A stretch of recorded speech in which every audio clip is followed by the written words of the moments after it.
Hey guys, how many of you have a tradition in your home of baking cookies for Christmas?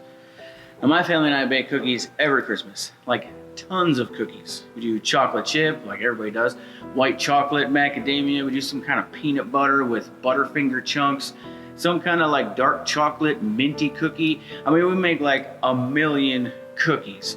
And we put a lot of energy and time into these cookies, but not long after we bake them, they're gone.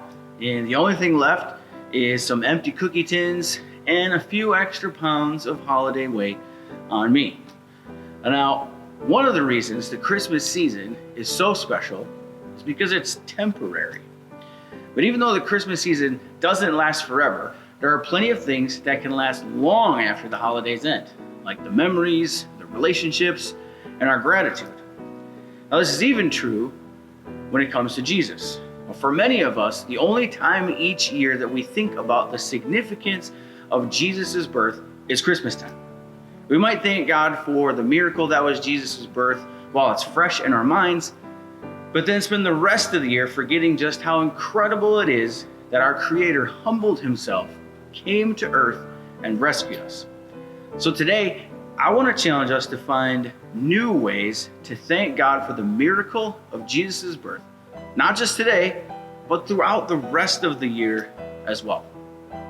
Now in Matthew chapter 2, we see the story of some magi or wise men in their journey to meet the newly born baby Jesus. Now they had traveled a great distance to meet Jesus. So what happened when they finally arrived? Well, Matthew 2:11 tells us, on coming to the house, they saw the child with his mother Mary, and they bowed down and worshiped him. Then they opened their treasures and presented him with gifts of gold, frankincense, and myrrh. Now, did you catch that? Now, most people who have ever heard the Christmas story remember that these wise men gave Jesus gifts. But did you hear what they did before that?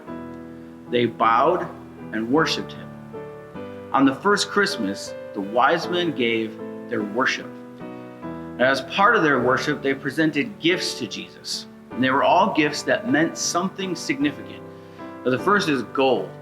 Gold is an extremely valuable and precious metal. We all know that.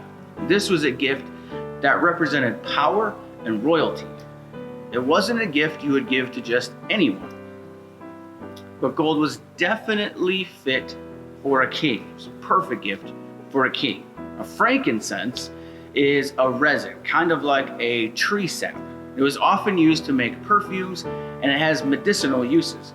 But even more importantly, it was often seen as a gift given to a deity. Frankincense was a gift for a god. Now, myrrh is also a resin taken from a different plant than the frankincense. It was commonly used in perfumes, but this gift was significant because it was often used to prepare a body for burial. It's a strange gift for a baby because myrrh was a gift that symbolized death. Now, the wise men didn't just give meaningless gift cards or toys. They gave him gifts that meant something. And through their gifts, they were saying a few things to Jesus. You are our King, you are our God, and we know you'll one day die to save us. Now, these gifts were more than just gifts. They expressed the wise men's trust in who Jesus was. Their gifts were an act of worship. Again, on the first Christmas, the wise men gave their worship. And this Christmas, how can we take a moment to worship Jesus? Where can we pause and acknowledge who He is and what He did, not only for us, but for the entire world? And throughout the rest of the year, let's find ways to pause and thank Him for coming to this earth and choosing to die for you and me. Merry Christmas, guys. We'll see you soon. We three kings of Orient are bearing gifts we traverse afar, field and fountain, more and